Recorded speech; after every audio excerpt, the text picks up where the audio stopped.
ধরুন আপনার আর আপনার পার্টনারের মধ্যে অনেক দিন ধরেই অনেক ঝামেলা চলছে, অশান্তি চলছে, কিন্তু অনেক দিন পরে দীর্ঘ ঝামেলা বা অশান্তি চলার পরে যেটা আপনি একদিন রিয়েলাইজ করলেন যে now it's time to say sorry. কিন্তু অনেক সময় হয় আমরা ভাবি যে আমরা সরিটা বলবো, কিন্তু আমরা মুখ দিয়ে বলে উঠতে পারি না। তো সেই ক্ষেত্রে আমরা 4টে ইম্পর্ট্যান্ট টিপস ফলো করতে পারি যাতে কিনা ইজিলি কোনো অশান্তি বা ঝগড়া হওয়ার পরে আমরা যাতে সরি বলতে পারি।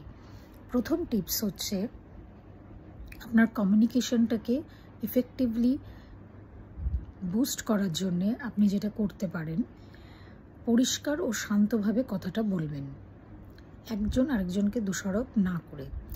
দ্বিতীয়, সক্রিয়ভাবে কথাটি শুনুন, আপনার পার্টনার যেটা বলছে সেটা অ্যাক্টিভলি শুনুন এবং একটা ভালো লিসেনার হিসেবে শুনুন, কোনো জাজমেন্ট পাস না করে, যে উনি কী বলতে চাচ্ছেন বা ওনার কোথায় প্রবলেম হচ্ছে রিলেশনশিপে। থার্ডলি, আপনার অনুভূতিগুলোকে পুরো পরিষ্কারভাবে এক্সপ্রেস করবেন।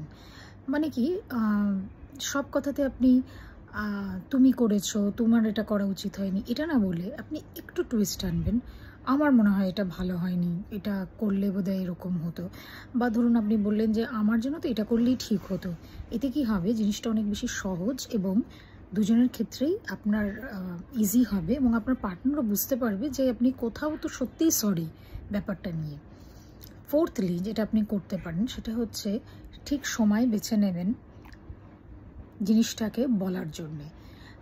কারণ আপনি ভালোভাবেই বুঝতে পারবেন যে যখন কোনো ঝগড়া হয় তখনই অ্যাকচুয়ালি সরি বলে খুব একটা লাভ হয় না, কারণ দুপক্ষেরই তখন মাথাটা খুবই গরম থাকে, কেউ কারোর কথা শোনার ইয়েতে থাকে না।